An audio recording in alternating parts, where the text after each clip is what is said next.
I think we'll start. Good afternoon to all the attendees of today's webinar. I'm Dhanush, the faculty advisor for the ASCE Student Chapter at RV College of Engineering, Bangalore. The ongoing COVID pandemic has struck hard. It has affected all our lives in ways in which it can never go back to being normal or to the way it once was. The pandemic has affected all quarters of the society. There is one community in particular, the student community, that is severely affected, not in the physical sense, but there is an ample amount of uncertainty attached to them, their well-being, their careers, their higher studies, and their life in general. The extended lockdown, the online classes, online evaluation, the isolation, the pending decisions regarding the semester and year-end examinations have all contributed to making the situation worse. Because they not only have to ensure their well-being, but also of those around them, and this while continuing to being a part of the online teaching learning process. So during these times, it was imperative that someone address the students, address their questions, and help them navigate through these tough situations. So in this regard, when our team came up with the idea of hosting a webinar open to everyone, Ms. Ashwini was the first person that came to our mind. And when we approached her with the idea, ma'am was very eager and she instantly said yes. And that is how all of us are gathered here today. So without taking any more time, I now request our head of editorial team, Ms. Naipunya, to introduce our speaker for the session. Over to you, Naipunya. Thank you all. Like Sir just mentioned, the topic under discussion today is extremely important, especially this time around the year. And before we begin, I would like to let you know that if you feel free to ask any questions and use the chat box below, and your questions will be answered at the end of the session. So before we begin, I would like to introduce the speaker to you all, Ashwini N V Madam. Ashwini N V is the founder and director of Muktha Foundation, an initiative to prevent abuse and promote mental health. She is an adjunct faculty member in the postgraduate department of psychology at Jain University, Bangalore and Montfort College, Bangalore. She is a counseling psychologist with practice and research interest in the area of intervention and prevention of interpersonal violence. She served as the coordinator of Center for Diversity in Counseling and Psychotherapy, a collaborative effort of Montfort College, Bangalore, and University of Toronto, Canada in the past. Her organization, Muktha Foundation, was recognized by Kailash Satyarthi, Nobel Peace Prize winner, as one of the committed organizations in the country fighting against child sexual abuse in September 2017. She is a gold medalist in her postgraduate studies. She is a NET UGC qualified educator of psychology. Her doctoral work is pertaining to motives behind women choosing to burn themselves and their intra-psychic conflicts post-surviving. She is a consultant to several non-governmental organizations working in the area of prevention of abuse and promotion of mental health. He has conducted over 1,000 workshops on issues of psychological relevance, especially on prevention of abuse, counseling, and psychotherapy, and capacity building programs for teachers, parents, social workers, and organizations. She is associated with Vimochana, a Bangalore-based women rights forum, in their initiative to rehabilitate women survivors of burns and bring about policy-level changes in collaboration with Government of Karnataka. She was recognized as one of the 100 leaders under 30 and as a leader of tomorrow from across the globe for her idea titled Focus Formula to Foster Mental Health in Low and Middle Income Countries at St. Gallen Symposium, Switzerland in May 2015. Her idea was presented amidst several world leaders, including presidents and prime ministers of countries, top academicians and media professionals, and the initiative was voted as the best among other proposals that came from researchers from over 120 countries. She is the recipient of Rotary Bangalore's Vocational Service Award 2018-19 for her work in the area of training and promotion of mental health. In the year 2019, she directed a campaign titled Child Safety National Priority, where she traveled non-stop 90 days from January 1st to April 1st, 2019 to all the 29 states and 3 union territories to conduct over 150 plus training sessions on prevention of child sexual abuse, thereby becoming the first person in the country to do so. So I extend a warm welcome to ma'am and request her to begin her talk. Yeah, thank you so much, Punya, for such a hearty welcome. So, a very good afternoon to all of you. First of all, let me take this opportunity to extend my hearty gratitude to ASCE Student Chapter and the faculty advisor, Mr. Dhanush, for organizing this particular event. So, before I go any further, just on the voice check, am I audible? Yes, ma'am. Yeah, great, great. Sure. So, I mean, I'm extremely happy that this particular the session that we are doing today is not just college, RV College. Instead, the student chapter has opened it for everybody to join across the country. We really did get an overwhelming response for this particular session. So, what we've done is essentially this: we've consolidated the questions that came from all of you and then tried as much as possible to put it into a format that you're going to listen to me for the next 1 hour. The topic of today's session is building resilience amongst college students during uncertain times. Now, let me take a minute or two to just speak about what is resilience. I want you to, imagine, the rubber band. How does the rubber band work? You stretch it, stretches. The moment you let go of it, it goes back to its original shape and form, isn't it? So, very similarly, resilience says there are going to be difficult circumstances, which is going to stress us, which is going to strain us. But how quickly do we go back to our original state of being? Now, that's the essence of resilience. So, resilience is essentially our ability to bounce back to normal going through a difficult circumstance. And as in the introduction, Dhanush sir was rightly pointing it out to us, the uncertain time that currently we are looking at is the COVID-19, the crisis.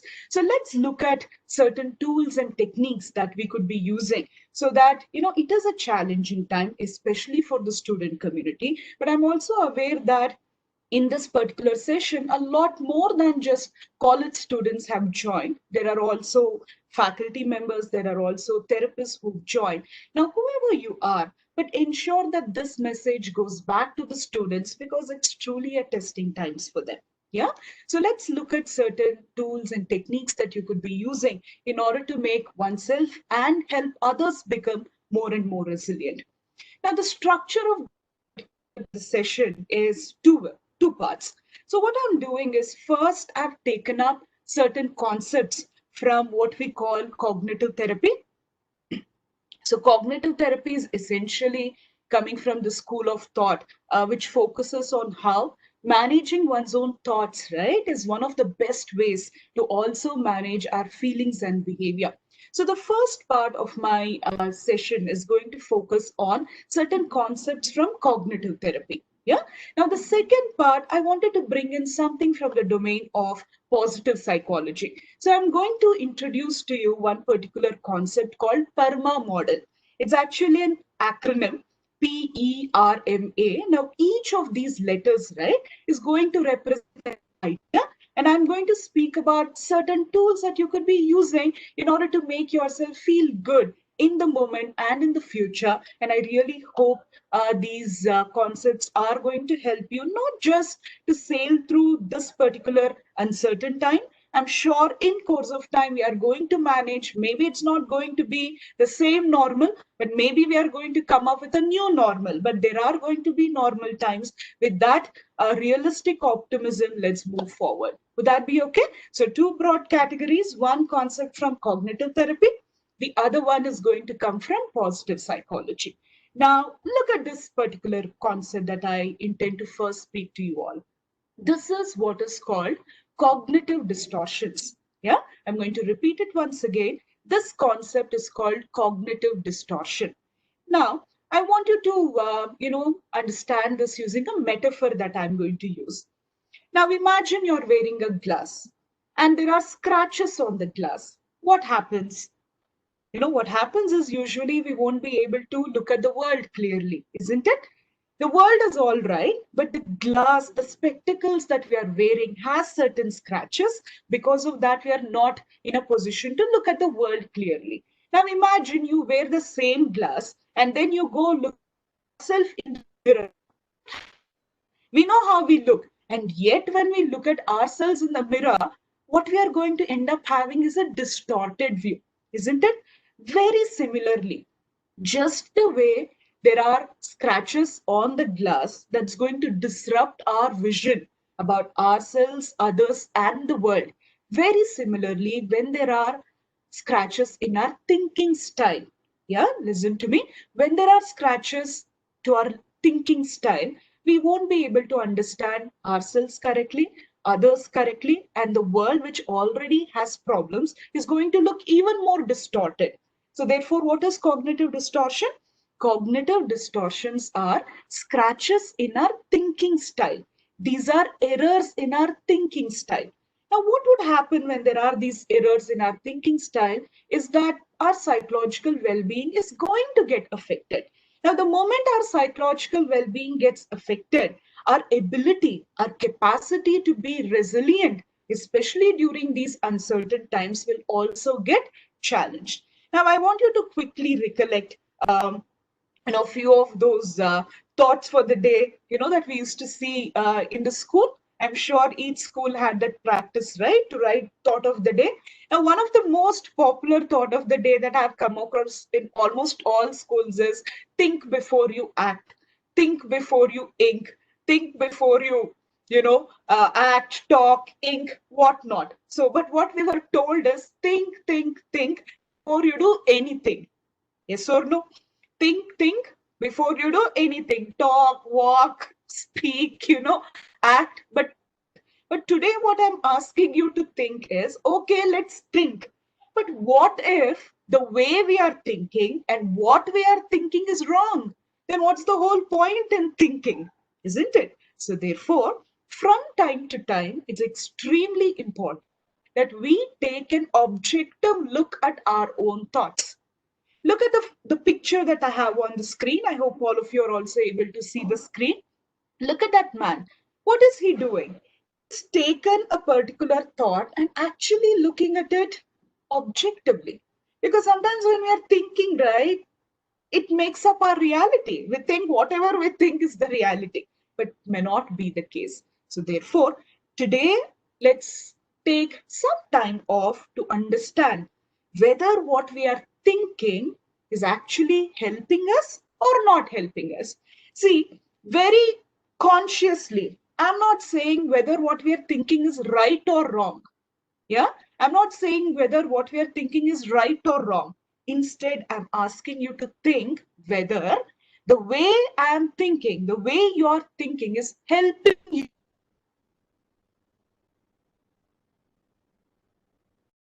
It's time to change the thought, isn't it? So therefore, these cognitive distortions, I think I'm going to talk to you about 4 cognitive distortions. There are actually more than 10, but I didn't want to bore you all. So therefore, I'm going to talk about 4 cognitive distortion. I request all of you to detect it, okay, debate it, decide whether it's helping you or not helping you. If it is helping you, you keep it. But if it is not helping you, what would you do? I want you to delete it, destroy it, discard it, but get it out of your system. Yeah. So what are the 4 D's that I said? I'm asking you to detect. The first D, detect it. Detect your way of thinking. Debate. You ask yourself whether it's helping, not helping. Decide. If it is helping, keep it. But if it is not helping, what do you do? What's the 4th D? Delete it. Okay. So detect, debate, decide, and delete. If at all it's not helping you. Okay. I hope there is clarity about what I mean by cognitive distortion, and I'm moving on. Look at the first cognitive distortion. The first cognitive distortion that I have for all of you, that's coming from the cognitive therapy school of thought, is overgeneralization. What do I mean by overgeneralization? I want to ask yourself, do you think with the following words? Look at the words: always, never, all of them, none of them, everybody, nobody, all the time, none of the time. In regional languages, it's going to be like yavaglu, hamesha. Now, there are several people it is a very challenging time, but they make it even more pessimistic by assuming that the times are always going to be like this. Now, the moment you say always, you're not just spoiling your today, but you're also doing more than enough to also spoil your tomorrow, isn't it? So there are several students who say, ma'am, at the beginning of my first year, if things are going to be like this, I can imagine it's always going to be like this. Not really, or I have had the third year student, the final year student saying, just when I was about to pass out from the college, if things are like this, I know I'm never going to be happy, or I'm never going to succeed. Now, this is an overgeneralization. Think about it. I know it's easier said than actually catching ourselves when we are thinking like this, but I want you to please catch yourself, detect. If these are your ways of thinking, there is no way that we can make ourselves feel, resilient. Are you all okay with this? So catch yourself using these words: always, never, all of them, or for that matter, many of us, we are staying at home for the longest period of times now. Now, at least for 8 to 9 hours, we used to be outside. Now, because of this crisis, we are inside home. Many of the calls and in the counseling sessions that I've had, people often say, none of them in my home are understanding me. That word, none of them. Really, maybe a couple of them, sometimes they don't understand, but the moment I'm thinking, nobody understands me every time in my home, you see what just happened? In one line, I have two overgeneralized idea. Now that's likely to make me feel miserable. So therefore, I want you to detect these overgeneralized ways of thinking. The moment we think like this, we self-talk to ourselves like that. And whenever there is an opportunity to talk to somebody else, also it's going to come out like that. So imagine I'm upset today. And, I tell my mother, you've never understood me, mummy. Whatever I want to tell you, you never understand me. Now, even if she's planning to listen to me today, but the moment I say, you never understand me, you always misunderstand me, she's going to give up on me. Now, she's also going to say, you never understand me. And therefore, you see what just happened? An opportunity for a good heart-to-heart talk now became a fight. So therefore, let's detect these, thoughts. Eliminate these words. Always, never, all of them, none of them, everybody, nobody. No, I'm always going to be doomed this way. I'm always unlucky. Now, these are words you need to detect, challenge, and then, delete it. Okay? So, overgeneralized talk is going to make us feel miserable. It's going to make us feel pessimistic. Yeah? We don't know about tomorrow. So, therefore, let's not use the word always, never. Some of them may trouble us, but may not be all of them. Sometimes they have troubled us, but not all the time. Some they have, but to say that none of them always, that's not going to make us feel good. So the first cognitive distortion is overgeneralization. Okay. Now the second cognitive distortion is mind reading. What is mind reading? As the word suggests, mind reading is assuming that I know what others are thinking. Several college students have told me, the last 2 to 3 months that, I'm not worried about what I'm thinking, but now I'm beginning to worry about what my parents are thinking, what my relatives are thinking, what my siblings are thinking. Now, you see, talking to them, if you keep mind reading them, mind reading is thinking that I know what my friend is thinking. Now, sometimes college students who are dating, and now if at all you're unable to meet the person more often, it's going to be long distance. Sometimes when you're not able to meet, we indulge in a lot of mind reading.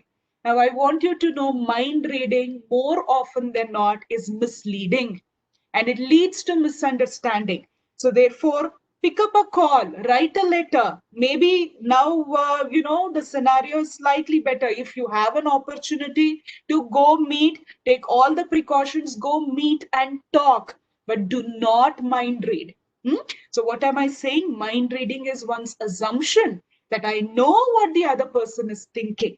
Sometimes in a discussion, we often say, hey, I know what you will tell me next. Don't tell me anything. Now, how do you know what the other person was going to tell you? So you see, connections.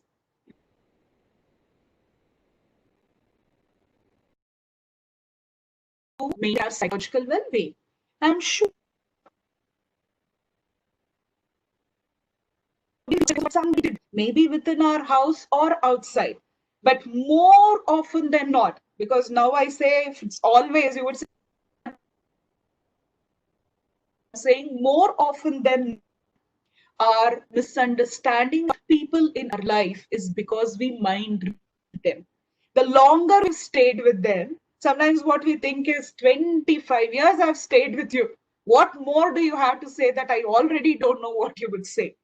But every day is a new day, so they may talk about you differently. Let's not mind read people and complicate matters. The easiest thing is let's talk. Let's not mind read. Now, you might have heard of several instances of people, taking life in their own hand. That's good. But taking death in their own hand, suicide. Many times, what we've seen is assuming that when I talk to others, others don't understand. Therefore, we close ourselves. Are you all listening? Many times we assume that others won't understand us. They may understand provided we talk to them, isn't it? So therefore, mind reading is at the base of us assuming that others won't understand us. So therefore, if you're feeling sad, if you're feeling depressed, reach out to people. Do not mind read that they won't understand. They will, but we need not overgeneralize that they won't understand. We need not mind read them that they won't understand and close ourselves. Let us be open to receiving help whenever we need it. Okay, these are the first two cognitive distortions. Now, the next two cognitive distortions I have is labeling and dichotomous thinking. Now, what do I mean by labels? We all have been given one name, right?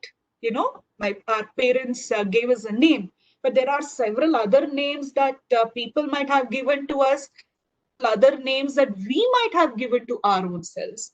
Imagine my name is Ashwini. I can tell I am Ashwini, but if I say I am unlucky, I'm an idiot, I'm good for nothing, I am an angry person. Now, these are also other labels that I'm attaching to myself. Yeah. And people around us are equally creative, in a very dangerous manner. Sometimes they've also labeled us. They might tell you're short tempered, you're spoiled, you're lazy. Now, I want you to ask yourself, is brain like a sponge? What is the metaphor that I'm using? I'm saying brain, okay? Brain is sponge. So imagine you're given a name, such a lovely name Naipunya has, right? Naipunya was the student who, began the session. So Naipunya, everybody has to tell you, you're Naipunya, you're Naipunya, you're Naipunya. So the brain, like a sponge, is absorbed that my name is Naipunya. Today, if I call Naipunya Rashmi, would Naipunya respond? She wouldn't, right? Because brain has. Similarly, somebody keeps calling us, you're lazy, you're lazy, you're lazy. What happens is the brain is going to absorb and make it its reality. Brain is like a sponge. Imagine you're pouring Bisleri water on the sponge. What would it do? It would absorb, isn't it? Very similarly, if you pour water on it, would the sponge say no? No, the sponge is going to absorb Bisleri water, distilled water, just the same as that of gutter water. The same is true of the brain. You tell, I'm feeling miserable, I am an angry person, I am unlucky. The brain is not going to say, no, no, no, you are not. It's going to absorb, thinking that that's the reality. So I want you to be very, very careful in what do you label yourself as. Yeah, you label yourself unlucky, the brain is not going to dispute it. Instead, consciously, you need to dispute it. You've not been unlucky. Maybe the times are unlucky, but you are not unlucky. Things may change for better, perhaps much better than what would have happened if not for these circumstances. So, labeling is something that you really have to catch yourself doing. Hmm? Do not let others do it. Or if these people are unchangeable, stop paying attention. Imagine I'm going to tell you two sentences, and now you need to tell me which one is better. Okay? Imagine somebody tells me that Ashwini, you're an idiot. Okay? That's the first sentence. The second sentence is somebody tells me, Ashwini, the other day, the way you were talking was idiotic. Which one is better? I know there is no voice option, but which one is better? I want you to think. Yeah, somebody is saying the second one is better. Maria is saying the second one is better. Good, Maria. What's the difference between the first and the second one? In the first one, when I said Ashwini is an idiot, what did we do? We labeled the very person. But the second one, when somebody tells me that the way you talked the other day was idiotic, if I'm in my 20s or I'm any age, isn't it better that I have the opportunity to change my behavior? Because in the second one, what we labeled was the behavior. Wrote that was idiotic. The way you talked that day was idiotic. Isn't that easily changeable? When somebody says you are an idiot, are I top to bottom, where shall I begin the change? Sometimes you are like, Hara, deal with me. I am like this only. Leave aside others labeling us. Sometimes we've labeled ourselves. Now that's the most dangerous. The brain, which is like a sponge, if it absorbs, it's difficult. Now it's time to undo it. It's time to undo it. So therefore, during COVID times or otherwise, the entire life sometimes is challenging. It's not going to be a smooth road, isn't it? There are going to be picture perfect moments, but there are going to be bumpy moments as well. So therefore, labeling, ask yourself. Do not label yourself, but label your behavior so that that increases the chance of yourself correcting our own self. Okay? I hope there is clarity. Now think about it. The danger of labeling is, I'm sure in some of the homes you might have seen, right, in the kitchen, the label, the salt, the dabba that they have as salt. Have you seen some people write it on the sticker and stick it? Yeah. Now, the moment we have stuck that particular chit that this is going to be a salt bottle, are we going to go pour sugar inside that? No, we will keep on pouring more and more salt. The same thing will happen. If you call yourself unlucky, only those moments that you really feel unlucky, that's going to get accumulated in the brain. And we don't want that scenario. All right. So think about it. Do not label yourself negatively, yourself wholly, fully, Let me you label the behavior so you can change. Okay. Let's move on to the next one. The next one is dichotomous thinking. Look at that picture. How does it seem? Dichotomous thinking is black and white thinking. It's also called black and white thinking. Black and white thinking always happens in comparison. See, many times we might have a sibling, who has a job now. The moment I start to think, I'm in this third year, I am unlucky, he is going to compound the problem. Are you all listening? Black and white thinking means thinking in opposites manner.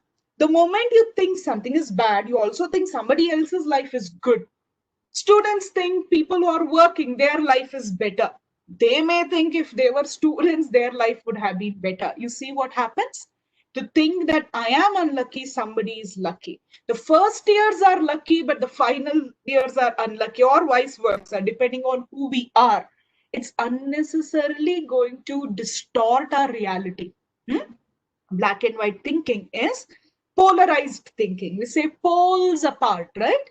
Polarized thinking. I want you to please detect, because it's really going to complicate matters, and it's going to create that feeling which is certainly not going to, sail help us sail through this particular scenario in a much comfortable manner. Or to think life without corona crisis would have been awesome. Life with this is going to be disastrous. Yeah. Now, I've been in the domain of counseling for the last 10 years. Even before corona crisis, people had problems that, you know, uh, only all of us know, and in the counseling sessions, there were problems, there are problems now. Now, what I'm saying is there have always been challenges. Now, let's not think in black and white manner, meaning without corona crisis, life would have been awesome. Maybe it would have been easier, but there would have been challenges even then. Yeah. Now, with this, it's going to be disastrous. Instead, it is tougher, but we can take things in our control wherever possible and try to make it better. Are you all listening? So let's not think in a black and white manner. They say, right, life is always in shades of gray. If it is, then why is our thinking in a black and white manner? I want you to think about this. Okay. Now with this, I'm going to end my talk. No, not the whole talk. Some of you might, no, not the whole talk. The first part of my talk, which was on cognitive therapy. So which are the 4 cognitive distortions that I talked about? Overgeneralization, mind reading, labeling, dichotomous thinking. A lot of times, right, as psychologists, what we say is, listen to this line. There cannot be a disorder without these distortions. Did you all listen to me? What am I saying? There cannot be disorder or there cannot be dysfunctionality without this distorted way of thinking. All disorders, anxiety, yeah, depression, not in the most intense ways, but whatever we feel, sometimes it begins with these ways of thinking. I want you to be careful. Okay, let's move on to the next topic, which is about psychological wellness, and I'm going to speak about it using this format called PERMA model. PERMA. Okay, now this is coming from the domain of positive psychology. This is about, this is sometimes called the happiness formula. The more psychologically well you are, the more resilient you would become. Now, this is given by this person called Martin Seligman. He's also considered the father of positive psychology school of thought. Yeah. So look at this. They say these are the 5 factors. Which are the 5 factors? These are the 5 elements. P stands for positive emotions. E for engagement, relationships, meaning, and accomplishment. Now, if these 5 factors are managed in our life well, yeah, now that's going to feel psychologically well. That's the idea. Now, what I would do is I'm going to take each concept and I'm going to explain it to you and maybe try and give you certain practical tools that I want you to start practicing. Now, you see, how our personality works is, one fine day our personality won't become resilient. Instead, we need to start practicing certain behaviors, and over a period of time that makes us become that. So what am I saying?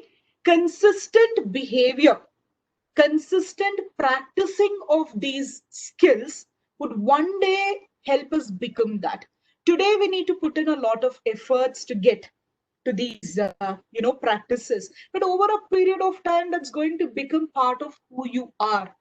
The idea is what you do today, every day, is going to make you become whatever you would in the future. So therefore, practice. And what type of practice? Practicing once in a blue moon, they say, right? No, practicing every day with intentional efforts. That first concept. The first concept is positive emotions. Now, particular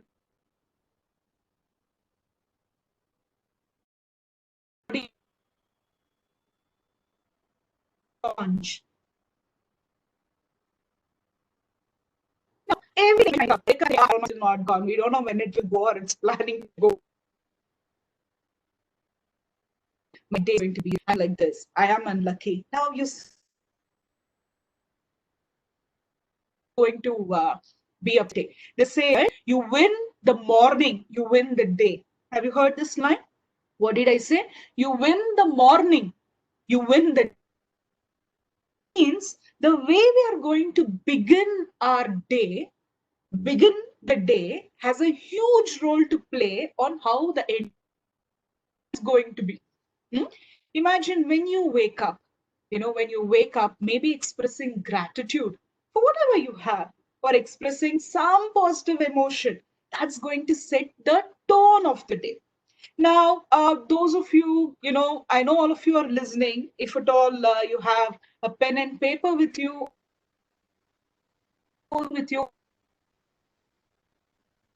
I want to talk to you about a particular affirmation. Now, this is an affirmation that sometimes I have used when I feel extremely anxious. And there are going to be moments of vulnerability, isn't it? Yeah, there are going to be moments when you feel nothing is in control.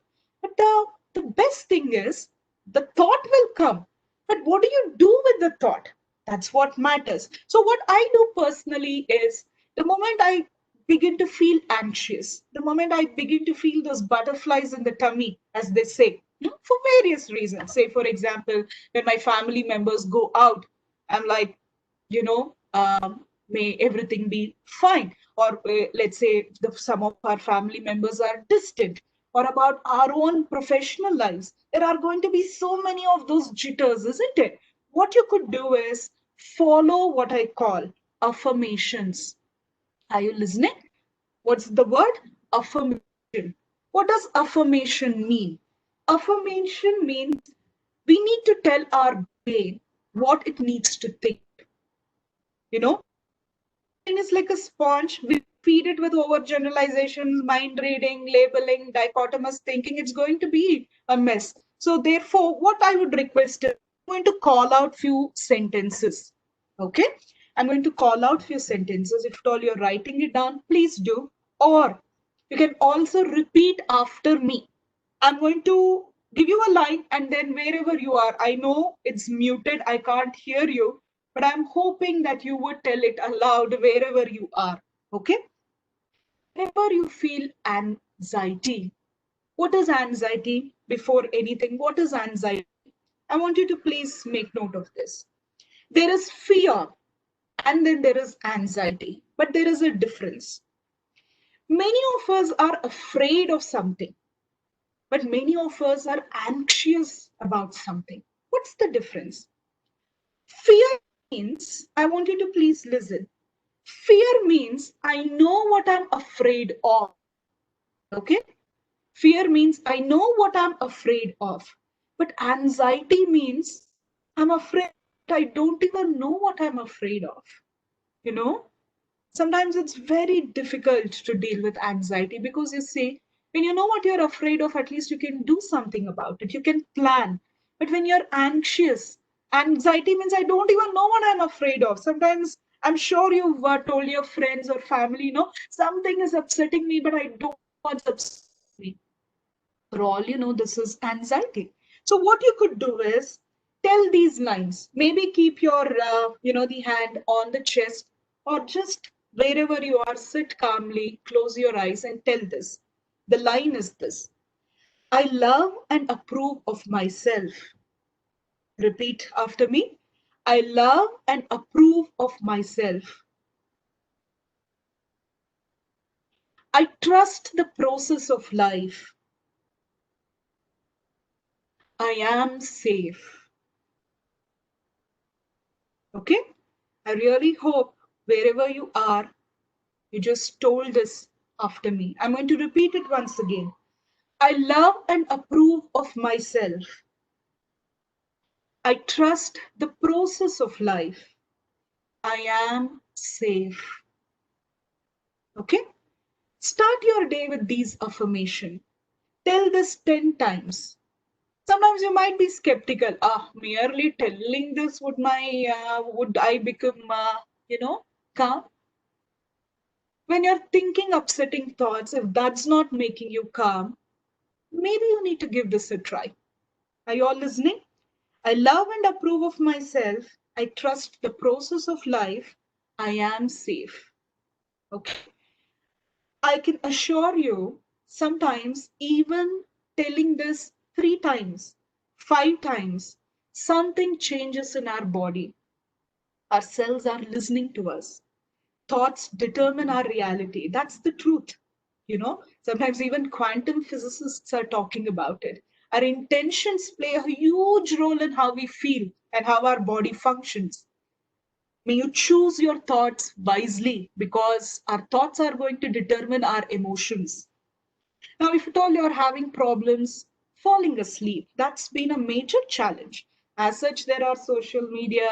I'm not saying no to social media, but the screen does have an impact on our sleeping patterns, isn't it? Just before you sleep, maybe you can tell this line. If at all you're making note, kindly make note. This is when you're unable to fall asleep. I've given this to a lot of my students, a lot of to my relatives also, and it works. You know, Younger, the students 20 to 23. Going through uncertain time is difficult, but at least may you have a peaceful sleep today, right? Look at this line. I lovingly release the day and slip into peaceful sleep, knowing that tomorrow will take care of itself. You see, we don't know, right, what's happening tomorrow, but at least we'll choose the thought. That's one freedom we have. I remember reading this beautiful book called Shantaram. And there was one line, it's a novel, you can read it. It's a big book. If you have time, read it. There was one line, it went something like, when the last of our freedoms are taken away, when our last of our freedoms are taken away, and yet if there is one freedom that will never be taken away from us, is what I think and what I feel. Are you all listening to me? Behavior, there are going to be restrictions, but what I choose to feel within myself and what I choose to think, that's the freedom that no corona can also take it away, no? So therefore you have a choice in how you think. And what can you think? I lovingly release the day and slip into peaceful sleep, knowing that tomorrow will take care of itself. Now these are just examples. You can just say all is well. The three idiots talked about it, isn't it? All is well. And it really does make a lot of difference. Trust me, simple things is what gives us happiness. I can complicate the whole matter and I can talk about that, this, graded exposure, that, this, whatnot. But then simple things work and we need to start using it. So please do use affirmations, okay? Because the brain is like a sponge. The more you feed it with good thoughts, it's going to absorb. It's going to absorb. The other ideas to make yourself feel good is happiness jar. Okay, happiness jar. Little children benefit from this and adults can also benefit from this. What is this? Times are tough, that's there, but every day, the moment I'm happy, can I take like a small jar, or even it can also be in a diary, in a book. The moment I'm happy, I'm going to make note of it. That's it.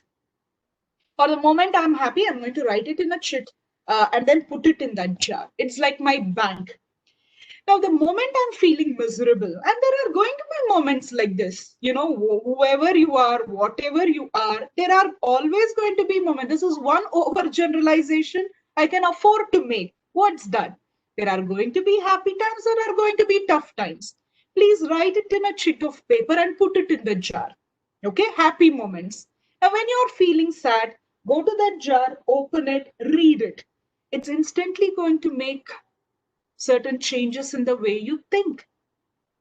There's a moment you feel, my life has been miserable, my life is boring, but there is an evidence sitting there that your life has not always been boring, because you yourself wrote on sheets of paper whenever you are happy and you put it there. See, imagine I'm your friend, okay? You're telling me that, Ashwini, my life has really been boring. It's really been boring.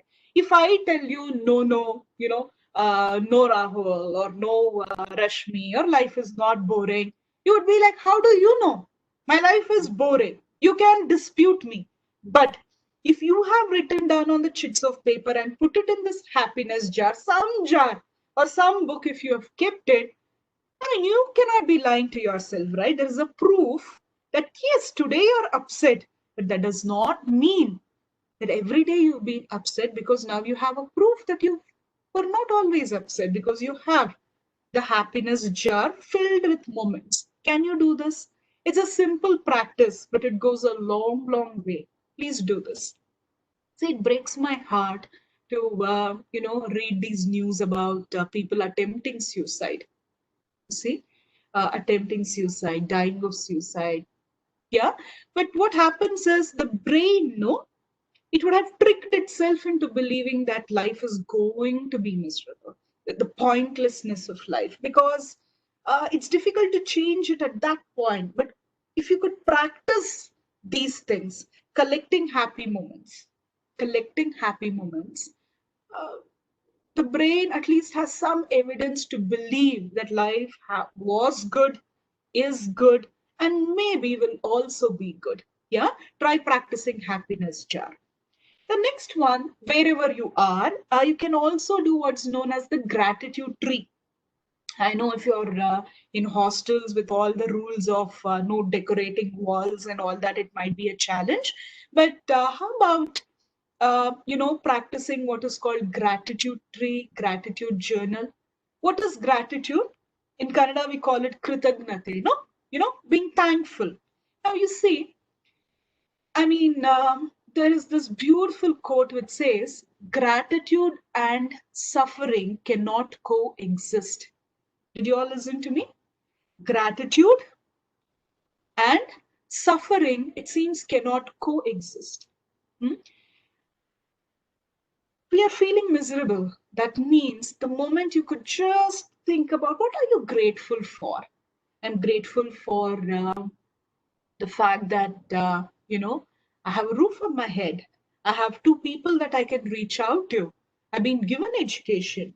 I know maybe the job is uncertain, but at least I have a degree in my hand. You see, gratitude, right? It really does change the very neurochemicals in the brain. No exaggeration, scientifically backed. The other idea is they say, right, love cures everything. Hmm? Uh, but how do you teach people love? That emotion of love, it's all healing, they say, but how do you teach it? They say the quickest way to teach love is to start practicing gratitude. Did you all listen to me? Gratitude is one mechanism through which we can start feeling love within, for ourselves, for others, for the world around, for life itself. Are you all listening? Start practicing gratitude. Right now, right now. Think about three things that you're grateful for, whatever it is. It could be a good meal that you had. It could be a good meal that you had. It could be somebody who you spoke to and what they said really touched your heart.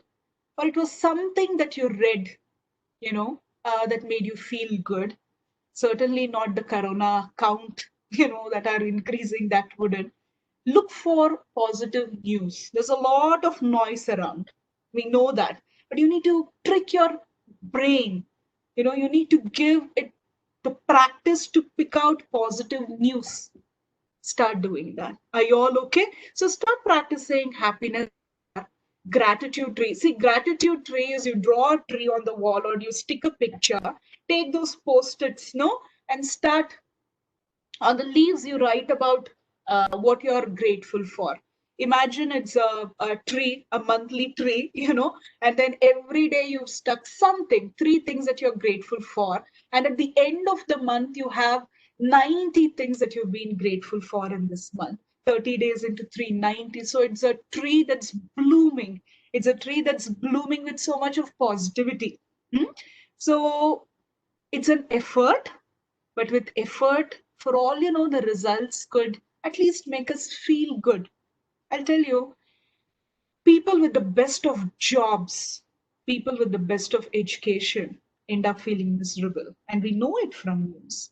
So therefore, things are challenging, but wherever we are, whoever we are, that positive feeling is the greatest gift we could give to ourselves. Okay, so I'm talking about PERMA model, isn't it? So I'm only done with P, which is the positive emotion.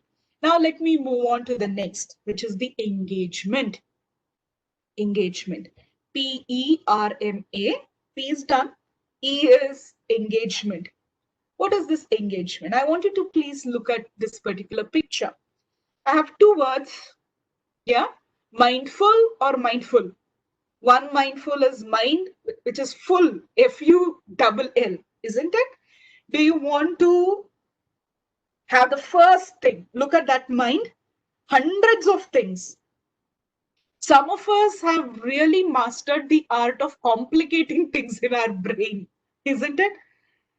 We can't stay with one thought. We want hundreds of thoughts. I've truly met people who said, ma'am, without 100 worries, I can't sleep. Without 100 worries, it's not that you're not able to sleep. It's like you're telling worrying is my lullaby. Very upsetting, very sad and unfortunate. So let's declutter. Look at the other picture. Mindful, M-I-N-D-F-U-double-L is full. But there is this other concept of mindful. Yeah. So Maria is saying it's the second mindful that really matters. What is mindfulness? Which is not full with a double L. Instead, it is mindful with a single L. What is this mindfulness? I'm sure that's the buzzword of the decade, no? I'm sure wherever you go, you see mindful education, mindful leadership, mindful parenting, mindfulness. What is mindfulness? Mindfulness means being able to stay in the moment. Are you all listening? Being able to fully be present. Okay? As psychologists, when people come, all that we are looking at is, as a therapist, am I fully present in front of a person? Have you felt this? Sometimes there could be a person who is living with you for 24 hours, and yet you never felt that person was with you. That means the person was somewhere, some world. Mindful presence means you feel that connect, that this person is truly in this moment. Sometimes you might have seen players playing as if their whole life is dependent on this one shot. Or sometimes when you're watching a movie or some episode on Netflix, it's as if everything, the world has disappeared, you are in this moment. But we need more such moments. So mindfulness means being in this moment. And this moment is always a better one. Past is, sometimes my students say, past is crazy, ma'am. It's crazy. Yes, past is crazy. And future could be crazier. Yeah. But what you have right now, you see, what would you want it to be? So that's what mindfulness is all about. Mindfulness is being in this moment. Past is as such not a past. Future, we don't know. But can I be mindful of the present? Okay. Now, quick practices. See, I truly believe the simplest practices give us the most desirable results. Okay. Now, one of the best things to become mindful, if you're unable to sleep because of all the tension, or because somebody spoke to you badly, or you're angry, you're disappointed, whatever it is, the one thing that you can quickly do is take control of our breathing. Things that you can't take control of, no? And now Corona just stopped that list of going uncontrollable. There are so many things you can't control anybody in your life other than yourself. But when we are talking about our own self also, what we can control, what we can regulate quickly and easily is our breathing. Are you all okay? Now, quickly, I want to talk about few breathing techniques. 3 breathing techniques. See, I don't want you to complicate things. I don't want you to think, with breathing, what will happen? We say a sigh of relief, a breath of relief, because with breathing, a lot can be managed. Okay. Now look at this. The first one, you could be 22 or you could be 85 or you could be a 5-year-old child. you could do this particular activity. What is this finger breathing?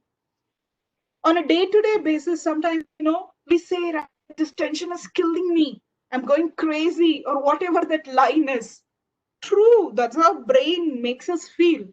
Immediately you could do, take your palm in front of you. Yeah, I hope all of you are able to see me. Take your palm in front of you. What you could do is trace your finger like this, okay? Trace your finger, your left hand, using the right hand index finger, you trace it. But how will you trace it? What you need to do is, as you're tracing your finger upward, you breathe in. As you go downward, you please breathe out. Breathe in, breathe out. Breathe in, breathe out. Breathe in, breathe out. Breathe in, breathe out. Maybe that exhalation could be slightly longer than inhalation. Okay, I would have asked you to do this. Now, many schools, colleges at least are going online, right? Sometimes in certain workshops, maybe I should have done this for you before we began the session. We are scattered sometimes. Our energies are scattered. To ground ourselves to the here and now. To ground ourselves to the here and now, sometimes let's do this. Yeah? Wherever you are, please do this with me. Let exhalation be slightly longer than inhalation, but don't stress yourself. Okay? What do? Breathe in, breathe out. Breathe in, breathe out. Breathe in, breathe out. Breathe in, breathe out. Breathe in, breathe out. Yeah. So I've seen a lot of children who are hyperactive. It's like they just want to jump around and do that. Good, at least they have energy, unlike adults. Sometimes when we do this, no, they kind of really feel so centered. Now, can I request you to do this whenever you're feeling tensed, whenever you're feeling anxiety? Sometimes it's so difficult to even give a term for what we are feeling, right? Whenever something is disturbing, do this. Okay. The next one is the wave breathing technique. What is this wave breathing technique? Definitely going to beaches is no option right now. Yeah, many of us just calm. That's why Goa is what Goa is, of course, for several other. But Goa, the beach is kind of extremely soothing, isn't it? The sound of the waves. But what could we do? What is this wave breathing technique? Very simple. You just close your ears, yeah, and just breathe in and breathe out. But when you close your ears and breathe in and breathe out, that sound is truly like the sound of the waves splashing on, the sand. Can I ask you all to please do this? Yeah, I know there are a lot of engineering students, a lot of psychology students, students from wide variety of backgrounds. Yeah, try this. Simple things sometimes give us the most desirable results. Let's do this. Close your ears, close your eyes. Breathe in, breathe out.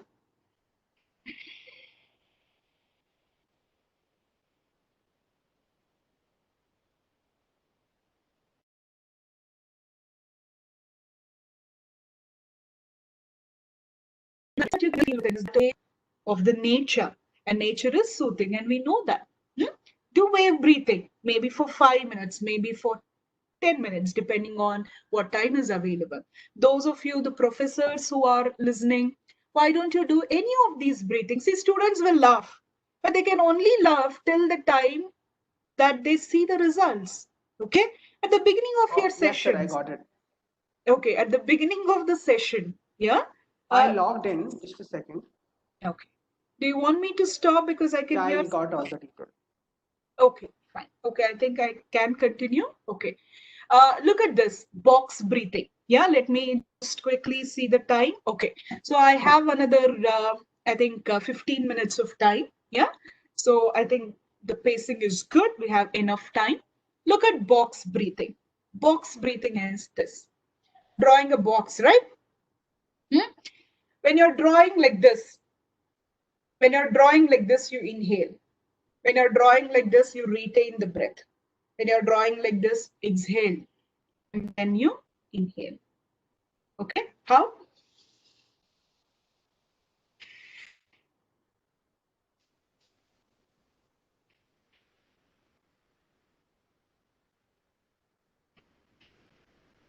Are you all okay? So what it does is it enough and more oxygen to the brain.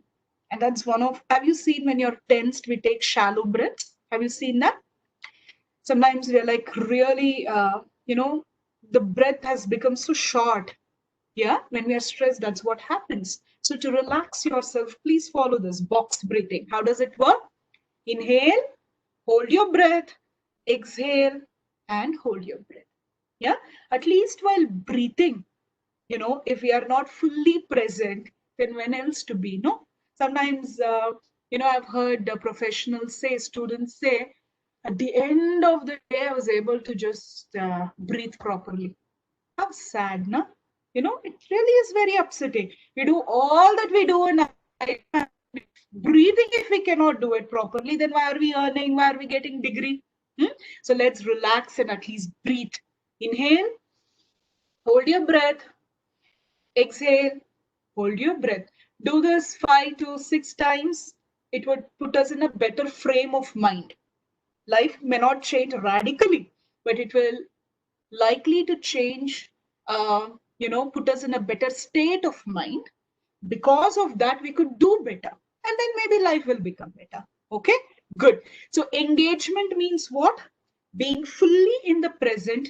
And I've talked to you about one of the techniques through breathing, through which we can truly be in the present. The moment you think about what's the future will be great.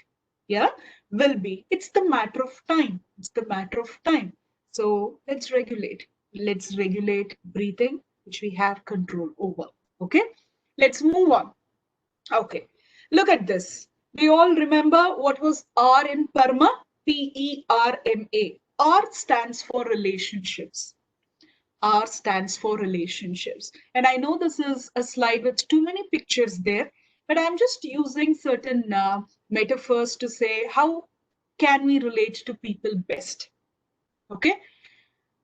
What do you think about the first picture? Is that a great way of relating to people? No.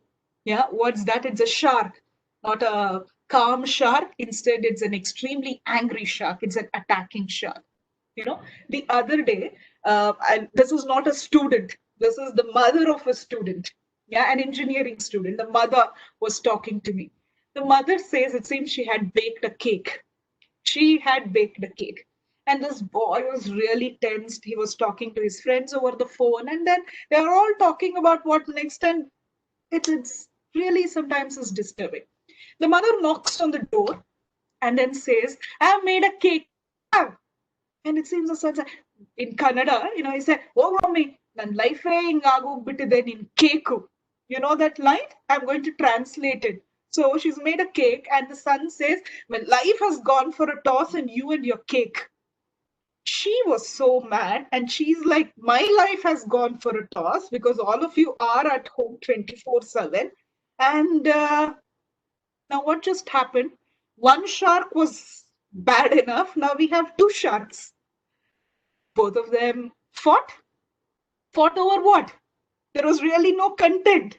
She had made a good cake. Yeah. And then, two sharks, they had a terrible fight. And two sharks in a home, you can imagine what is happening to the other family members, So therefore, sharks, right, sometimes they don't pay attention to others' perspective, So therefore, when you are upset, imagine the same boy, he was speaking to, the mother. The mother comes with a cake, and he's upset. If he had said, Mommy, I'm upset. Things are not going great. And when you're asking me to eat the cake, I wonder what is there to celebrate. If only talked like this, at least the mother would have said, I understand, I know, but that's okay, you eat the cake. But here what happened? I'm going through whatnot, and then you and your cake, and she's like, I bake a cake, I will not even cook. You see what just happened? There are already corona crisis tension. Let there not be another home tension. So look at this. Who is this? An attacking shark. If you are an attacking shark, people won't come to you. And when you want help from others, they will run away from you. So therefore, I really want you to think, do you really want to be an attacking shark? Yeah. If at all you're an attacking shark, things are simply going to get attacking shark. They have highest anxiety. Their heart is always beating faster, and they'll also make others' BP shoot up. So therefore, it's not good for you. It's not good for others. You usually say this type of relating to others leads to win-lose. That means I keep on winning, others will lose. And also, what sort of victory will you have? Giving others headache? No, right? That's not a good victory to have. So therefore, it's not a method of blaming or anything, okay? Sometimes tension will make us become like this. Stress will make us become like this. Sometimes friends also are like this. So it's not nothing wrong or right. Remember, I was telling you, ask yourself, is this helping me or not helping me? When you're an attacking shark, it won't help you. If it was helping for you to be a shark, then I would have said all the best and teach others. But attacking shark is not helping anybody. Okay? Do not be that. They're also extremely egoistic. Attacking sharks, the first one, right? They're extremely egoistic. They don't ask for help. Ego. How can I ask for help? How can I tell my mother? How can I tell my dad about all the problems that I have? They keep things in their heart. Don't do that. Lessen the burden. Lessen the burden. Listen to others when they have problem, and you have problem, please reach out. Towards the end, I'm going to share certain numbers. Counseling, free counseling you can seek. Do not be an attacking shark. Let's be humble to seek for help. Okay, look at the second picture. What's the second picture telling you? You know this ostrich, right? The moment there is a problem, it will put its head in the sand and pretend the world is all right. Don't be like this. I know some students have done this. Online classes are happening because it's difficult to keep track of who is there. They become like this ostriches. Oh, so many problems. I'm just going to sleep. That's it. Problem is there. Problem will be there. I won't do anything. I'm just going to put my head down and pretend nothing is there. You will remain unprepared when the crisis is over. Okay, you will remain unprepared when the crisis is over. So therefore, utilize the time right now that we have to prepare yourself, to build your skills. Do not be that ostrich. There is a problem. There is a corona crisis. There are problems in the education system. International policies have been affected. But if you act like the ostrich, pretending that there is no problem when it is there, you're going to be at the losing end. Do not be this. They don't seek help. They'll simply deny that there is a problem. There are some people, what corona crisis, what will it do? All destiny. What destiny? Destiny is in our hand. Okay? So do not be that ostrich which is running away from the problem. All right? It will lead to a very lose-lose scenario. You lose, others will also lose. Look at the third one. Teddy bear. How do they look to you? Cute? Very, very accommodative. These are the people who will listen to anybody and everybody. Accommodating teddy bears are those who will listen to, they are submissive. They're always there for others. They will help others. But when others, are needed to help them, they don't know. You've heard this term called doormats. Very sad. Doormats are like these accommodating teddy bears. Everybody will walk through them. Everybody is telling them, you are this, you are that, and the accommodating teddy bear, like, okay, I'm like this. Yeah, they'll burn out. Okay, I'm requesting you in any relationship, let's not be attacking shark. Let's certainly not be this avoiding ostrich teddy bear. Teddy bear is good, too good that they are not there for themselves. They are there for everybody. but they are not there for themselves. They are the ones who will take care of everybody. But when it comes to their own health, when it comes to their own future, they do nothing. Don't be like that. Instead, look at the last picture that I have here. Oh, sorry. Yeah. It knows that time is ticking by, so it's going faster. Yeah. In another 5 minutes, I'm going to wind up. Look at this. Let us be collaborative ants. What do ants do? I'm sure you've all heard the ants and grasshopper story, no? What's the best thing about ant? What do they do? Ants. Yeah. Oh, I forgot that there is no audio option. Yeah. Ants collaborate. Ants collaborate. They seek help, and they're also there for others when they need help. You're okay? They help each other. Kritika is saying they help each other. Absolutely. They help each other. They plan. They utilize the existing time. Build your skills. If you think your speaking skills is not great, work on it during this corona crisis. That's a gift that you can give yourself. The time that's available. They plan. They collaborate. They're disciplined. I know several students, their routines have gone haywire. Not a great. Always have a routine. The way you were earlier, maybe you can wake up 1 hour late, but not 5 hours late. It's going to mess up our system. Plan, collaborate, seek help, be there for others, be firm but gentle. Are you listening to me? Ants are not people who go for trouble, but you go trouble them, they'll bite. I'm not saying be that person, but be gentle, but also firm. Okay. So manage your relationships like this so that you have created a system that can enable you to be resilient. Yeah. Relationships are important. None of us are living all alone. None of us are all alone.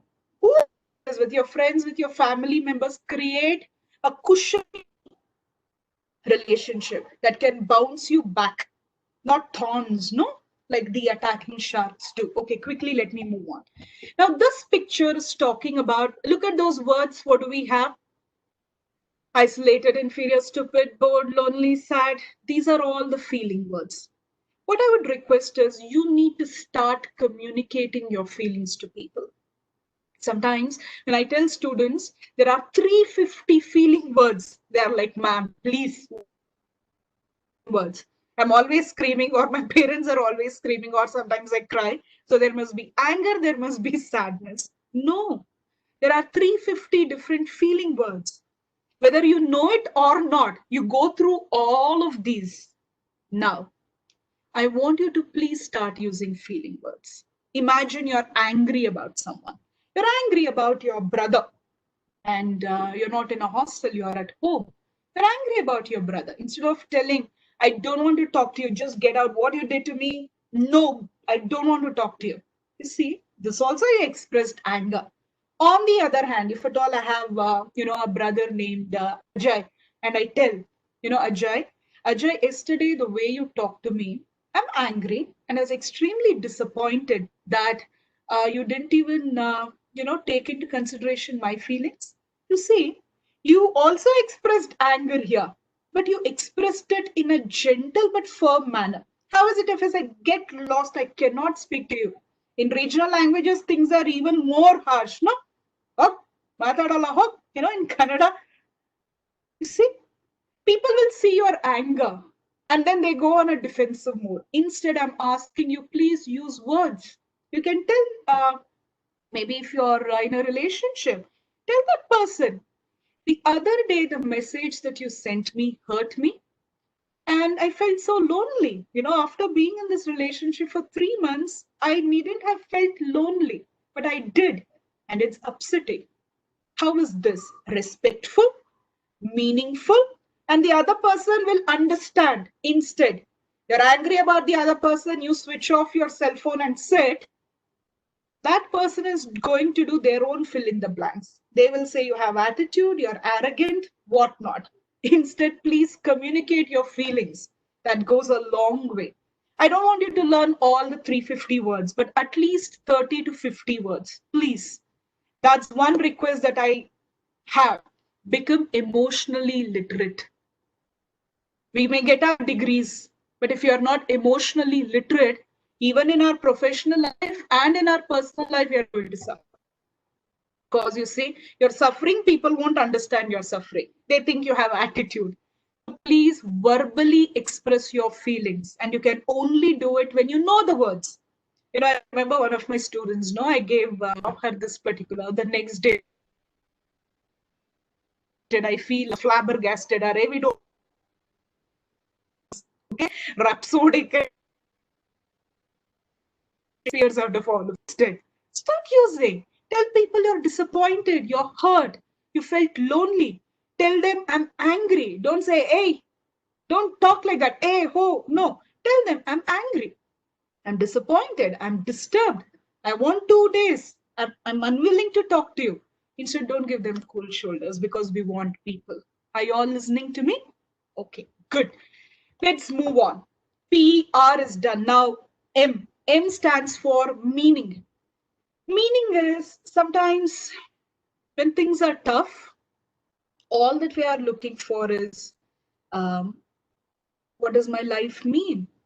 What am I doing? You know, you see, these are all really philosophical questions in life.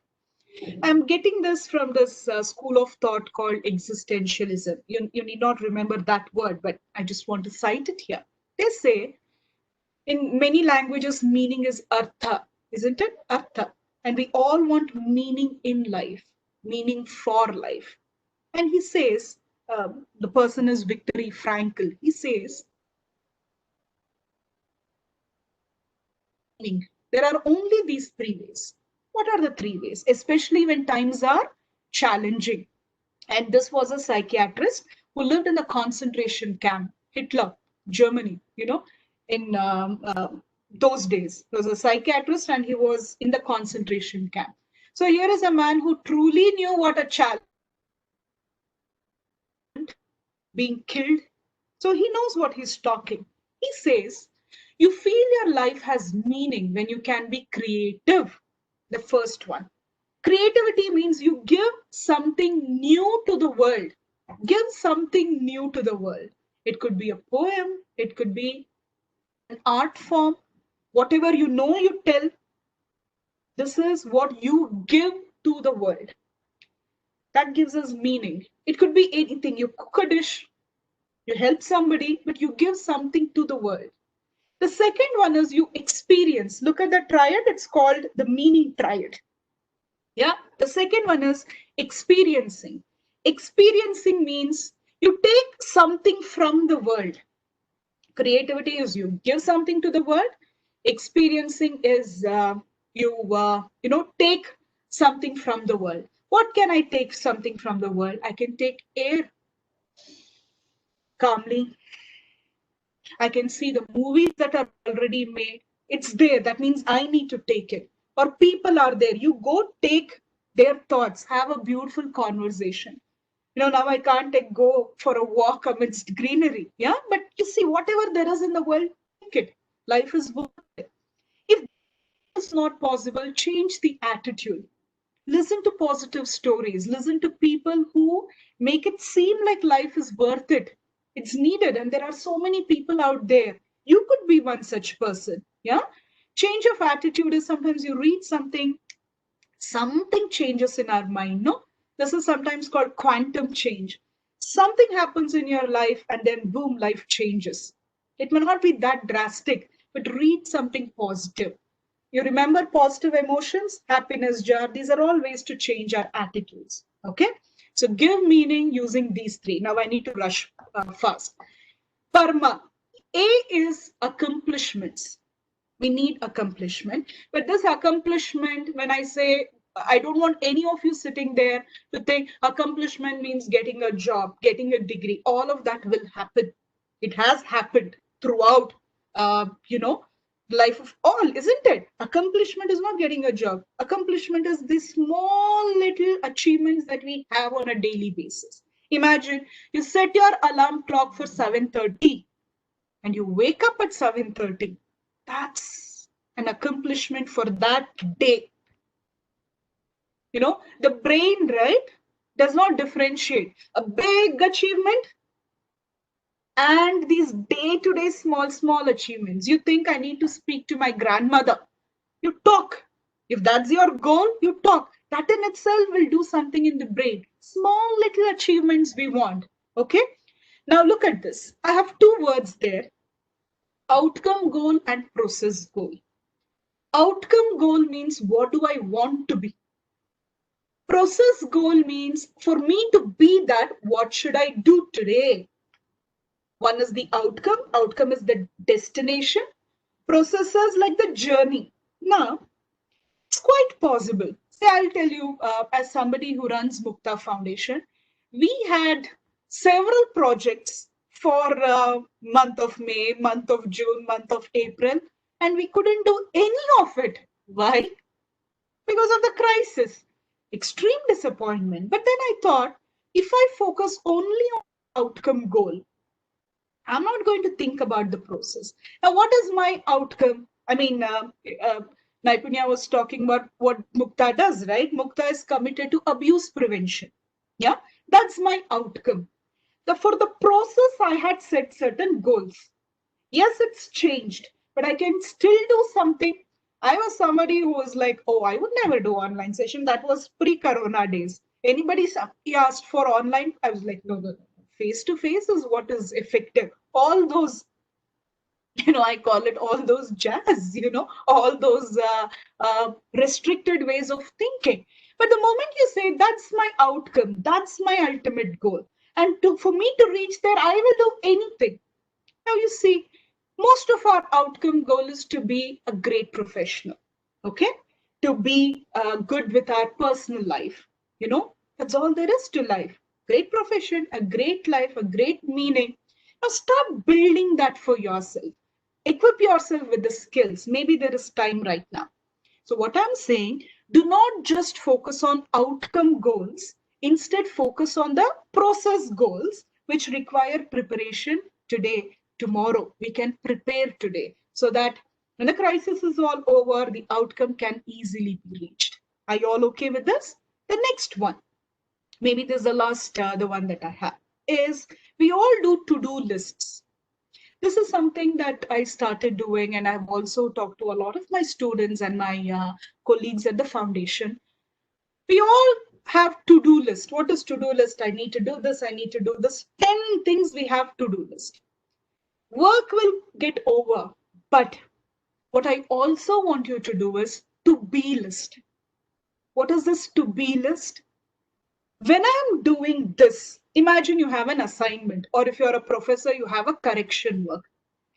When I am doing this to-do thing, I'm writing what will I be? I'm going to be creative. I'm going to be genuine. I'm going to be honest. I'm going to be happy. When you have a to-be list, it's really going to make you feel accomplished at the end of the day. Whenever I look at my diary, I always look at my diary and I'm like, okay, on June 1st, I did this. That's fine. The work got done. But what did I become that day? See, I've written something here. I've said finalize REBT certificate course. And I'm saying be calm and blissful. It matters. It goes a long way. So you maintain a diary where along with to-do list, you also have what list? To-be list. What do you want to be today? I want to be grateful. I want to be calm. I want to be happy, satisfied, whatever it is, be. Accomplishment is not what we do, no? It's what we feel at the end of the day. Therefore, sometimes we often wonder, right? That actor who had money, who had whatnot, what happened? Maybe the focus was not on to be. See, I don't know. Let me not comment on any individual case, but you see, we need to nurture our inner self. We need to have those feelings that make us feel good. So follow Parma. Higher are the chances that we are going to feel, we need to feel good to become good. Okay. Next, things I can control, things I can't control. You really need to have clarity. I'm so sorry where I am. Somebody started drilling above. If that noise is disturbing you, I think I'm talking about things I can control, things I can't control. I will talk loudly, but maybe that sound may disturb All of us, sorry about that. Things I can control, make a list. Things that I cannot control, make a list. Okay? Think about what you can control, but do not worry about what you cannot control. But today, I strongly request all of you to make a list. What are the things in my control? And I'm going to do something about it. But things that I do not have a control about, what can we do? We can only try our best and be. You see that intersection here? Knowing that I'm doing everything I can and just be peace with that. But you need to try.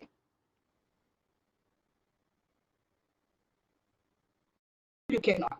Last slide talking. So this is truly the last slide. Therefore, I showed you the last slide. Look at this. At Muktha, we have this model called I Care model. This is for you to be there for somebody else who is in distress. Okay? Stands for identify. Identify those in your life who are really going through stress, distress, anxiety. Yeah, imagine somebody who used to always send you good morning messages, but now they don't. Or somebody who used to be cheerful, now you think they're not. So you identify such people. C stands for you connect with them. Give them a call, write to them. Say that, the last 3 months you've not been yourself. Is there something that you wish I do for you? Connect with them. A is acknowledge. Don't deny what they're going through. When somebody says, life seems so terrible, don't say, hey, keep quiet, man, nothing like that. No, tell them, I understand what you're going through. Yeah, I understand. Things are tough. Acknowledge. Do not deny. Do not trivialize. Don't give them long lectures for sure. Listen and acknowledge. And then you refer them. If at all you think the person requires professional help, a counseling or some of help, you give them the reference. Reference, say, for example, if you know somebody who's stressed, or if you are stressed yourself and things seem out of control, call out, call. I've given you 2. Look at the, there is Muktha, right about that. Reach out to these organizations, icallhelpline.org. They provide free counseling. Then ASRA is a suicide helpline. God forbid that there is a need for it. I do not wish anybody, but in the event that you require support, reach out. You reach out, or if somebody wants, you give them the reference. I identify, care, connect, acknowledge, refer. After you've given them the reference, follow up. That's what I mean by engage. How do you engage? You say, the other day I had given you a contact of the counselor. How did it go? Is there something else that I want you to do? You see, earlier I talked to you about collaborating ants. This is what ants do. They help others and they seek help. Okay? So you care for yourself, also care for others. Yeah?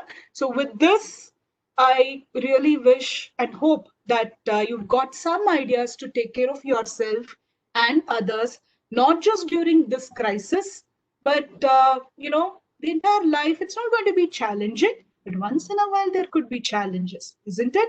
So I wish you all the very best. Remember cognitive distortions, delete them. Okay?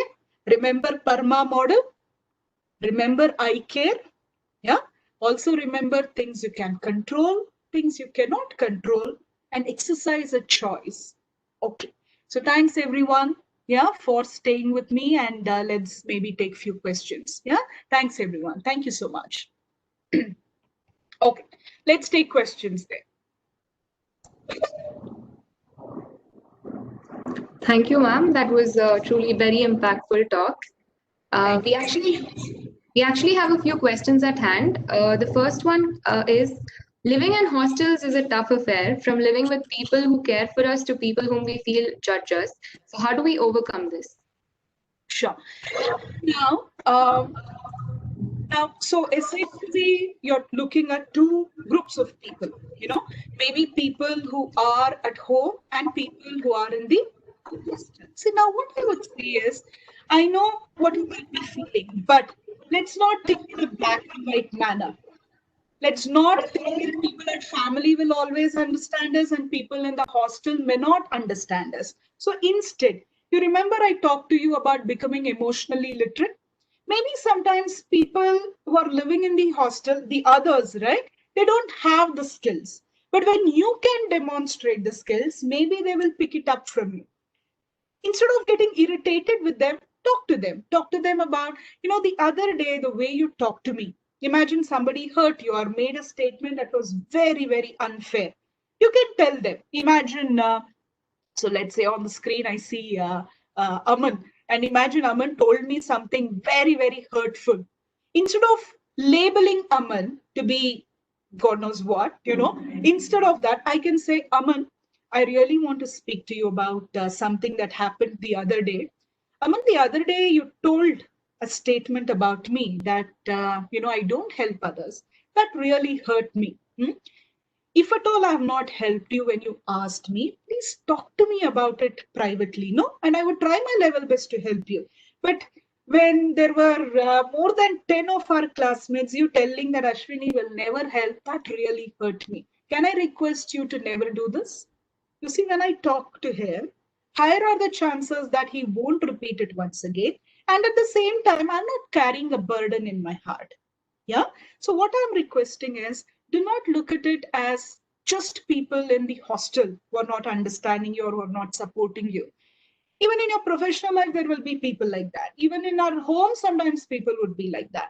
Let's talk to them. Let's collaborate with them. Would that be okay? But let's also not jump to a conclusion. Let's not overgeneralize. See, I'm revising now. I'm revising. Let's not overgeneralize that whatever I do, you see the word, whatever I do, they will never change. Maybe that's not the case. Would that be okay? Yeah. Maybe, would that be okay, Naipunya? Maybe we'll move on now. Yeah. I can't hear you. Yes, ma'am, that's clear. So the next question is, what is your take on meditation? Does meditation really help everyone? If yes, how do we go about practicing it? Okay. This is a session in itself, about meditation. But if you're asking me, does meditation help? See, now I talked to you about mindfulness, isn't it? I talked to you about mindfulness. And what did I say mindfulness was? Being able to focus on one thing. Now, meditation essentially is that. Meditation is there are hundreds of noises and news that is around. Instead, I will choose to focus on one thing that I choose to, maybe on breathing. Have you come across people focusing on between the brows? Some people focus on their breathing to meditate. But essentially, meditation is you shut yourself from the noises and you focus on one thing of your choice. Yeah.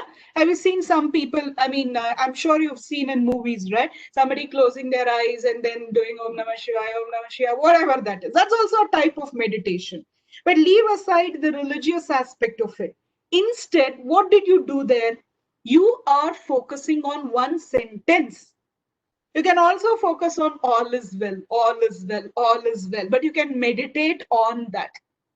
Meditation is, I'm simplifying it. In fact, I'm oversimplifying it because of the paucity of time. Meditation is being able to focus on one thing of our choice. Many people, I've met writers who say, I meditated on my work. That means they put all their focus on one thing. That's also meditation. So therefore, when you want to meditate, you close your eyes. I taught you those breathing exercises. You can meditate like that, or you close your eyes. Silence. Silence is therapeutic, especially with all the noise. Get yourself some silence. Silence, and then you'll go back to the world. Silence and go back to the world. That's like a rejuvenation method. But your question, would meditation help? Absolutely, it does help. Yeah? Okay. Naipunya, I can't hear you, ma. I'm so sorry, ma'am. Okay. So negative thoughts can impact productivity. How do we overcome this? Sure. Now, you see the phrase, the question, negative thoughts. Now, you see, You might have heard of many people saying, stop thinking negatively. And sometimes they're like, how do I do that? What is the stopping to think negatively? See, I'm revising now. I'm revising basically what we've done. I talked to you about cognitive distortions, overgeneralization, mind reading, labeling, dichotomous thinking. These are the thoughts which would make our thinking negative. Negative thinking is too broad a term. It's like we're talking a lot but telling very little. Have you heard this sentence? Sometimes we talk a lot. It's like negative thoughts, don't. We're telling, but then it's not conveying anything. Negative thoughts essentially are distorted ways of thinking. See, my life is doomed. I'm always unlucky. This is negative thought. But detected, what's the cognitive distortion there? I labeled myself. I overgeneralized myself. How do we overcome it? What do? You detect, you debate. What is this debate? You ask yourself, when I am thinking my life is doomed, is it helping you? It's not helping you, isn't it? So you decide that it's negative, and what do? You delete it. After deleting, what will you do? You need to affirm yourself positively. What will you say? Today there is corona crisis, but tomorrow maybe it's going to be better. I'm going to prepare for a brighter tomorrow and start working on that. It's not just enough to delete negative. Instead, we need to add something positive. Affirmations. Yeah?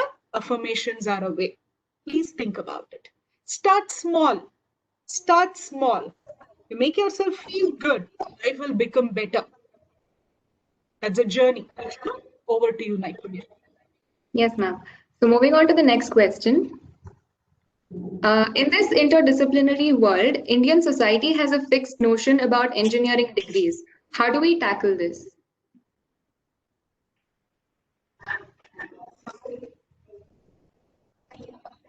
And engineering is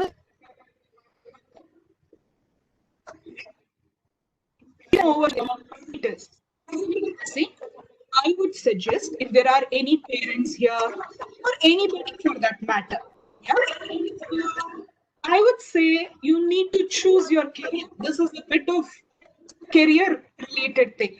You need to choose your career by looking at your interest, by looking at your personality, by looking at the scope, and also looking at your aptitude. Are you all listening to me? I'm talking about 4 factors that should help you choose a career. If there is a parent here and your child is still not in engineering, engineering is a great profession. Yeah, the world is what the world is because of engineers there. But you need to ask yourself, is my personality, say for example, had I become a software engineer, I would have broken computers. Why? Because I cannot sit in front of computers. Instead, I need to be interacting with people. Yeah. So you see, my personality is not in sync with this profession. But there could be somebody who loves engineering. So you please look at your personality.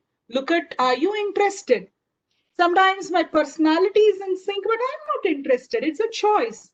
And then you please look at aptitude. Aptitude is a matter of intelligence, isn't it? There's something called aptitude test. You could take aptitude tests. Please take aptitude tests. Yeah. Because sometimes you might think you have aptitude in one domain, maybe you don't have an aptitude in that domain. So profession is an aspect of life, isn't it? Why do we need to have a profession? For safety. So that in life, there is everything that I want. Money is needed. Yes, security is needed. But along with security, you need to also have life satisfaction. So please ask yourself, interest, personality, scope, and aptitude. If all these 4 are aligned, choose any profession. Yeah. And nobody should generalize that, medicine is the only profession, engineering is the only profession, psychology is the only profession, or teaching is the only profession, We should not generalize. You see, that in itself is cognitive distortion, isn't it? Over generalizing that this is the profession. shouldn't happen with any profession. Yeah. Okay. Yes, Yes. ma'am. Yeah. So we used to complain there was no time before. We are struggling with a lot of time now. Could you throw some light on this human behavior of ours? So no time to a lot of time, is it? Yes, ma'am. Before we used to have a lot of, we wouldn't have time, but now we have a lot of time. So how do you explain this behavior of ours? Yeah. So you see, having a lot of time is nothing. Yeah. But instead, what do we do in the time that we have? No. So therefore, I would say plan your day. Yeah. If you look at any literature, unless you plan, unless you schedule things, things won't get done. No time. If you don't have time, you need to make time. I'm sure you see, no? You might be like, no time, no time, no time, but then you make up wanting to make time, it will happen. And when you have a lot of time, just don't let it go in vain. We don't know the next time we will have a time like this. And I really hope there won't be another time when, we are stuck in a crisis like this and we have a lot of time. Now that you have time, I want you to please give yourself 5 goals. Give yourself 5 life goals. Now, those life goals is not, I want to buy a car, I want to do that. Maybe 2 goals could be materialistic. That's also needed, let's say. But the other 3 goals, let it be at an emotional level. I want to remain calm. I want to be satisfied. I want to help others, or I want to be helped by somebody that I love. So give yourself 5 life goals. And every day you do something, okay? Something in that free time that you're saying you have. I want to know who you are having, solid time, good that you have. When you have time, you need to do something to reach those 5 goals. What are these 5 goals? Maybe you can give 5 goals for another 5 years, another 5 goals after 10 years, another 5 goals after 20 years, and 5 goals when we are no more. You would see when you do this, it would really give life so much vision.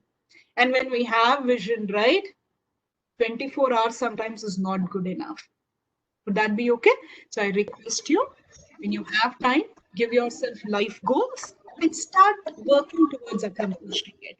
And this could be anything, and let nobody else tell you what these life goals are. It's your goal. Make yourself happy. And the world will be happy with you. Good. Yes, Naipanya. Yes, ma'am. The next question. What do we do when there is no one available to lend a ear or always deny the emotions I'm going through? What do we do under such circumstances? Good. That's a great question. So now you see, it's good to have people to listen to us. Yeah. But sometimes they're not bad people. Instead, they don't have the skills. I want you to please look at this. There are good people with us, but they don't have the skills to listen. And trust me, listening is a skill. Like talking is a skill, listening is a skill. Sometimes they're thinking they're helping you, but then they're not helping you. Therefore, please seek counseling from professionals. Okay? Now, do not worry that they would charge. Sometimes they charge because life should move on to them, but there are also free counseling services. But the other thing that you can do if you're not comfortable seeking counseling is speak to the other person, speak to your family members. Imagine, it's your brother or it's your mother or your dad. You can tell them, you can tell your dad, you can say, Daddy, whenever I come to talk to you, right, you end up not listening to me. I'm requesting you to please listen to me. I don't want an advice, or at least 10 minutes I will speak and then you talk. Sometimes it's not that people listen to this line. It's not that people don't want to help you. They don't know how to help you. Why do they not know? Because they were not helped by anybody, no? So therefore, let's not label them. Let's not judge them. Instead, let's look at them as people who don't have skills, because that's the truth. Yeah. What I'm saying is the first step, try speaking to them about how much you just want them to listen. Okay. Secondly, if for whatever reason they're not able to listen to you because they have their own headaches, they have their own troubles, seek professional help. You remember I gave you few contacts? I want you to go online and figure out a credible source. There are a lot of quacks out there. Yeah. Figure out a credible source. Free counseling for students is available. They are trained. Yeah. And they would listen to you. And you want such experience. Everybody needs. You know, all of us mental health professionals, during our training, we've all undergone counseling. Yeah. At least where I got trained, right? It was compulsory that we seek counseling. Not that there were, you know, great problems, but there were problems. But when we have sat in front of somebody who listened, and then you consider it your own responsibility to also be there for other person. Yeah. So seek counseling. If not, speak to your family members in a collaborative manner. You don't talk to them like that attacking shark. You can't tell your mother that, Mommy, you don't listen to me. Because she will tell you don't listen, and then it's going to be a two-way problem. You be calm, you be a collaborative, and talk to her. Talk to anyone. If not, they will listen. At least you cleared the air between you. No, that's important. Yeah. Yes, Naipur.